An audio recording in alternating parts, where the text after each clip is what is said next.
stones coming off right now. I'm actually just drifting this through, then wiggling it back.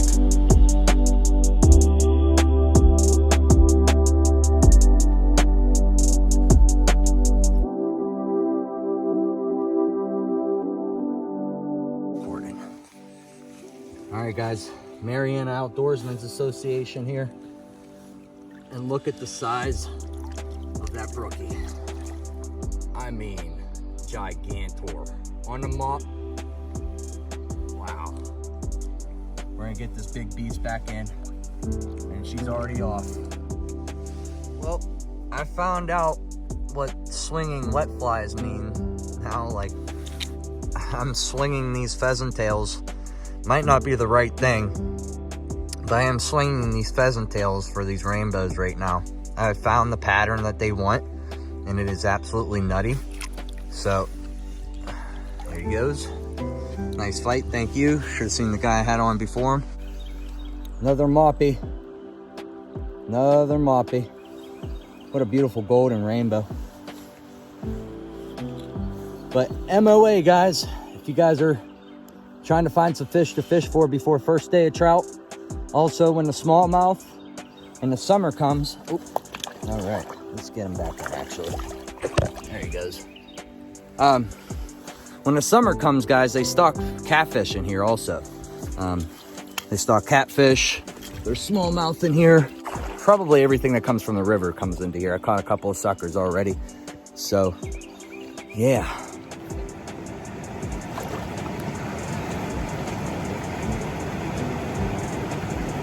All right.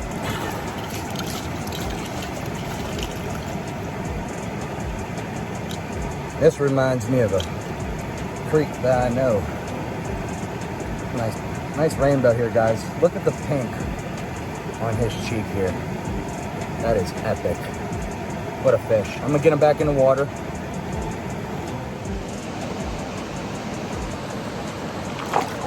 See you, dude. Sweet. Guys, I just caught the biggest golden rainbow of my life on this black wet fly. I gotta get him off first.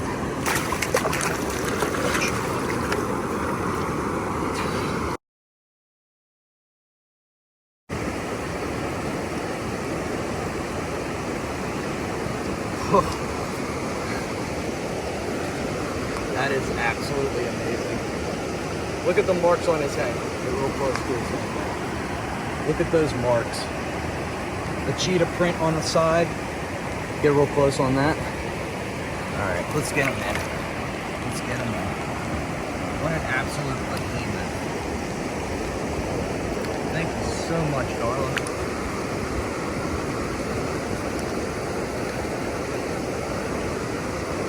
Now, you guys, when you release these fish, hold on to them, make sure they're good to go. These big fish have been beat up. You want to make sure they're all right, especially these goldens. When he's ready to kick off, I'll let him go. He's still pretty tired.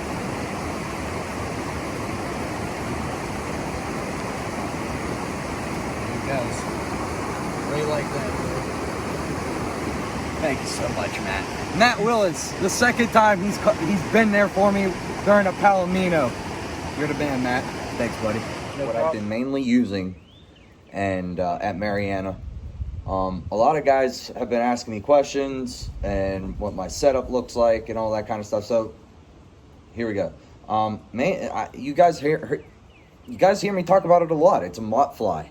And this guy here, I'll show you. And that guy there has caught me quite a few of my biggest fish this year, especially trout.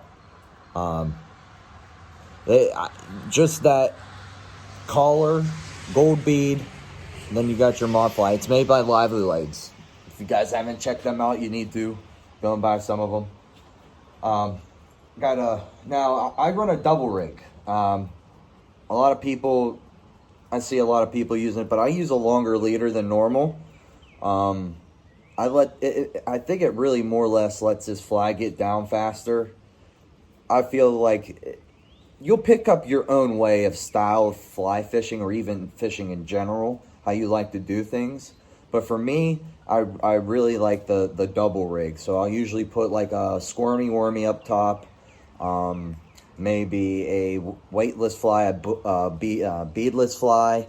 I'll put a Y2K, egg pattern, anything up top, and then I'll put the heavier fly at the bottom. That's always what I do.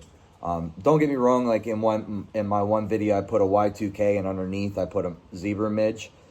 I don't know why I did it that way, but it worked out for me that day. So anyways, so I got a longer leader. I got a longer tippet. So you're gonna have your fly line, okay? You're gonna have your fly line, and then you're gonna have your leader, your loop-to-loop leader if you use that, or nail knot the fly line to your leader. I have that, okay? Like, especially with this double rig, because what just happened? Like, sometimes, guys, you'll go and have days where, like, especially with this double rig, because when you're coming back, and sometimes even on your casts and that wind blows, it will tangle up. It will. And I'm sure there's a better way of doing it, but this is my style of fishing. And it's been working out for me. So, like I said, you'll have your leader. And then I want to show you guys this. Needs trimmed up a little bit, but I just more or less rigged it because it's on my 5-weight. This is wool. And it's on Lively Lakes' website. I use a lot of stuff from them. And I know a lot of guys talk about using different stuff. But seriously, I use this quite a bit. You put a little bit of gank on it. You make your own. You can reuse this thing hundreds and hundreds and hundreds of possible times. So what you have rubber tubing down here, okay? You have this rubber tubing. And that little piece of rubber tubing slides onto your leader. I have it at the leader before we get to my tippet ring, and I'll talk to you about that. So I have that like this. Just put it halfway through. When you grab this yarn, you want to twist it up a little bit. Get it rolled up. All right, now you got that there. You're going to pull that tubing up to as the collar, and you're going to take both ends of your heavier leader and just wiggle it through, and now it's there. You can slide it up and down. You don't have to take it off. It barely creates a splash, and I really think that's helped me lately. But now we're going down to the tippet ring. This is a tippet ring, and Marty actually let me use it. I got to figure out what size this is. But I've been using tippet rings. I got smaller ones on my 3-weight, but I got a smaller one on my 3-weight. But this guy here is a big thing for me. I really feel like, because then you could put your long tippet. See, my tippet is about, I don't know, 3.5 feet tall, 3 foot tall. Like, it's a longer leader, and a lot of people, and when you're fishing deeper water, especially over there and at the Yacht and stuff like that, you're gonna want to get those flies down to those big fish. You have to make sure your bait is getting down to them, but not snagging up, okay? So, tippet ring, long leader, split shot. Not too sure what size that is. It's one of those camo splits.